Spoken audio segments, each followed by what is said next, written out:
Doesn't look that different than the rest of us, he thought. He shoveled up another skin and flung the meat into a barrel burgeoning with sticky blood and offal. Peter stood back from the scene before him, propping his shovel against the closest stone pillar and wiping his brow with the back of a forearm. What a fucking day for this! Lords, it was sweltering.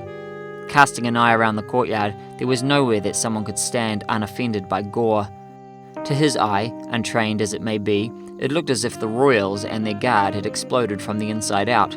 In every direction where Peter stood on the raised dais, at its centre encircled by tall standing stones, upon all the walls of the wide circular court, even the entry gates at the east and west, there was no place blood or morsels of human flesh had not splattered. Curiously enough, not a single bone was to be found anywhere. The herb-scented hide mask he wore did little curbing of the acrid stench of fouled waste, along with an overwhelmingly coppery smell of blood. It permeated through the mask and singed his nostrils, and yet lingering beyond the smell was another sense of something unfamiliar to the waste specialist. He was not alone in his labour. Some of the cursed worked here with barrels of their own, golden eyes dully glowing as they toiled without complaint. When they arrived together during the later hours of the evening, their eyes reflected the torches set here and there, shimmering like cat's eyes. Their ashen skin showed no signs of sweat or oil, and none of them had spoken. For dead blokes, they don't smell. He turned his attention back to the dais upon which he stood. What's your excuse then, your grace? Before Peter were piles of garish pelts wrapped in fine furs and silks. The jewellery and marks of status, noticeably missing, were removed earlier by the guardians who were already at the massacre when Peter first arrived to clean. Resuming his grisly duty, he recalled a pair of guardians pounding on his door at an ungodly hour, dressed in long loose coats buttoned to the neck they always wore. They appeared like apparitions in the night. He aroused swearing, their thundering knocks ringing like sepulchral bells in his small bungalow. Upon answering the door, their peerless blue eyes met. The shorter of the two handed him a piece of parchment, to which he said, "Look here, mate, I can't fucking read. What you want?" The guardian replied, "By order of the King of the East, you are summoned to duty. Take with you everything you will need for an extensive clean-up." Peter looked at the parchment absently while the guardian spoke. He actually could read, but by being a solitary creature, he had come to the conclusion that people asked less of you if they believed less of you. Most of the time, his deduction was correct and afforded interesting opportunities on occasion. Upon the parchment marked the seal of the Guardian Office of East Unity, scrawling in wispy script, a language that was endemic to the royals and the agents, encircled a golden orb encapsulating a heron, wings outstretched, impressive for a mere notice to a cleaner. "What kind of mess needs attention at this time of night? A courtier drown in a privy?" he chortled. "The kind that will see you drown in such a privy if you intend to waste more time." Curt, as always, not leaving anything to chance, he acquiesced. Who was he in the grand scheme of things to deny such requests? In the end, the royals always paid well and were also prompt on payments. As he gathered his things, he mused that the coin he was about to make would likely be more than he could earn in a month or two. Much more. The detail upon which he presently worked was not exactly normal fare, another thing occurring to him regarding payment for his services. "I'm the only one who is alive working here." No other waste contractor was present, and when considering that, "Lord of Dusk, I'll have wenches until this time next year." Peter smiled.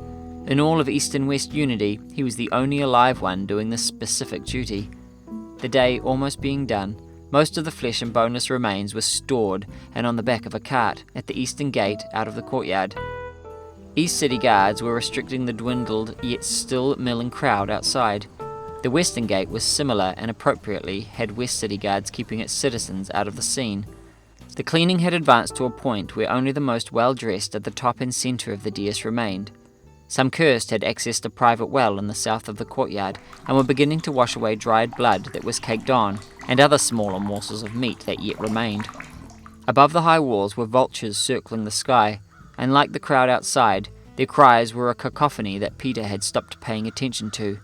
Today they would not be feasting on privileged carrion. At the northmost part of the courtyard stood a guardian with its head bowed and his eyes closed. He had been in that state since Peter's arrival. Peter had noticed as he cleaned that not a single rat had entered and sampled the flesh of the rich, and subconsciously attributed it to the guard's presence.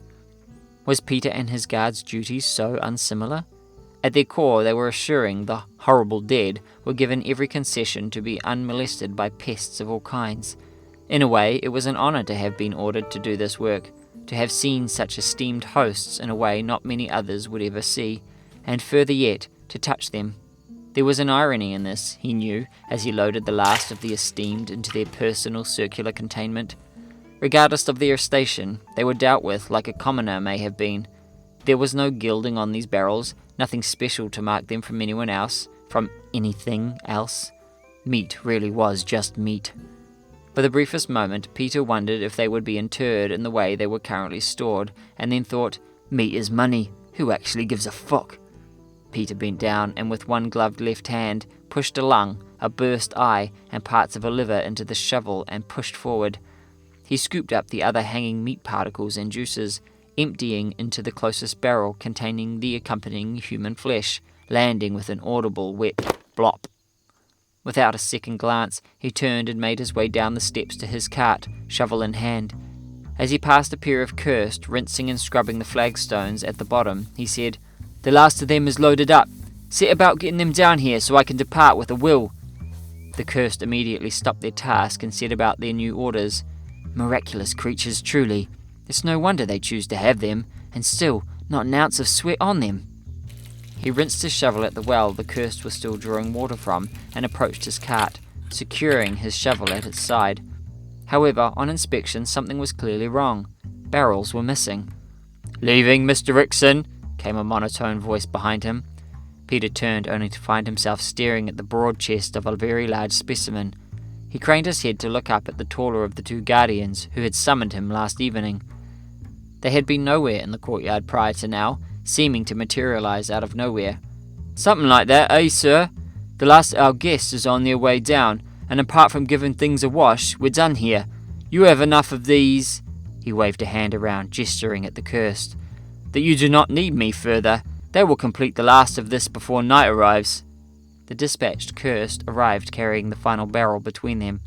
The tall guardian turned to regard them. "Load it up, lads," Peter ordered. The guardian put out an open hand in a stopping gesture. "Not this one.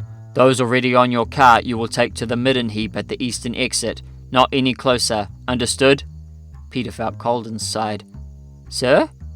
What part do you not understand?" "They have families, sir. Surely they will want—" "The midden heap at the eastern exit. Repeat it for me." Sir?" The blue eyes of the guardian seemed to shimmer. The tall man made a move to unclasp one of the few buckles on their jacket at their right wrist. He leaned forward ever so slightly, eyes boring into Peter's own. "Meat is money. Who actually gives a fuck? True, is it not? You might act like a remedial and a simpleton, but do not, under any circumstance, treat me like one." With a very large left hand, he placed it firmly behind Peter's neck. He drew him in close, mouth to ear, and a voice low, the guardian intoned, "I said midden heap." And then with a voice layered like two people speaking at once, one low-pitched, one high, he said, "At the eastern exit." Peter tried to jerk himself away, but was kept still by the large hand. Ever so slowly, the large man let him seemingly drift back, hand always at the nape of Peter's neck. The guardian's eyes locked his. The world became quiet, like time had suspended. Sweat broke out on the waste collector's skin. He could look nowhere else except those dreadful blue eyes. With a tongue dry as leather, he coughed out, "By your leave, sir."